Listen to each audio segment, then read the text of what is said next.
Alright, what's your question today? So I was going through 2 Timothy for my Bible reading today, and I found a really interesting question. 2 Timothy 3:1-5. So it says, "But understand this, that in the last days there will come times of difficulty.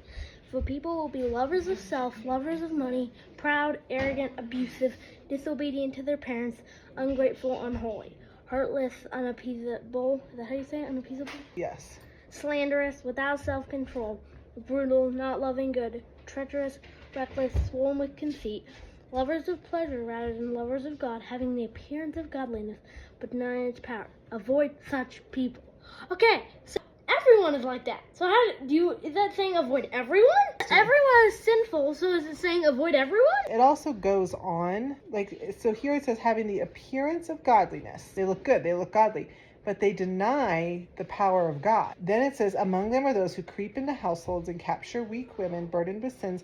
So these are really, really bad people. You have to keep reading, always learning, never able to arrive at a knowledge of the truth. They oppose the truth. They're corrupted in their minds and disqualified regarding the faith. They will not get very far, for their folly will be made plain to all. So this is talking about a very specific kind of person. Oh, the very, very, very bad ones.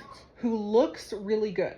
Maybe they have all the right answers. Maybe they say, yeah, I'm a Christian, but their heart is really, really wicked, and it's purposefully wicked.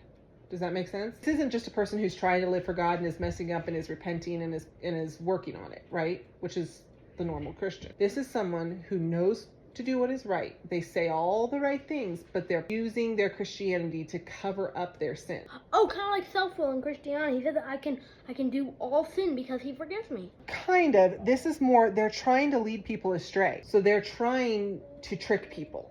So it's literally the devil is completely taken over. Basically. Yeah.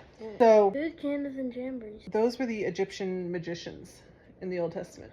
Ah. Remember how Moses would do his works and then the Egyptian magicians would do the same miracle? Yeah, but those were Satan. Yeah. I think it's also kind of talking about leaders. So these are men in positions of leadership who are trying to lead people astray, but they're covering it up by looking good and talking good. But their hearts are really, really wicked. There's also another thing. If you mess up and you're disobedient to your parents, right? Yeah. Or mom messes up and she's ungrateful, and you come back and you say, I was really wrong. I'm really sorry. Will you forgive me? That is very different than someone who on a whole is proud, arrogant, no self-control, and they know it and they never apologize. They can never be wrong. Does that make sense? Yeah. And you see this in the Old Testament, that there's a difference between just sins where you sin and you mess up and you repent. And then what the Bible kind of paints the picture of high-handed sins where you go, I know this is wrong, I'm going to do it anyway. And that's a very different heart. Do you see the difference there? So it's saying if there's someone who claims to be godly, who says all the right things, and you look at their life and you see pride and anger and what else does it say here? Arrogance, abuse, ungratefulness, heartlessness. They're disobedient to their parents. Brutal, they don't love good, they're treacherous. And you go, whole life looks like that all the time.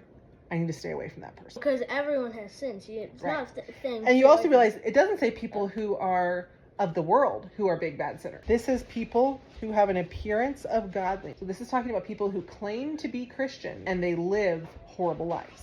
People who aren't saved, sinners, we'd expect them to live horrible lives, right? Yeah. They're sinners. But when someone is a Christian, there's a higher standard for them. And if you're claiming the name of Christ and you're living opposite to that, that's a big deal. You're going to be judged really bad. And God even says if you know the truth, that there will be a higher standard for you. If you know the truth and you choose not to. That's why you kids know the truth. If you know it and you still choose to walk away from it, you'll be held more accountable because you knew than people who don't even know.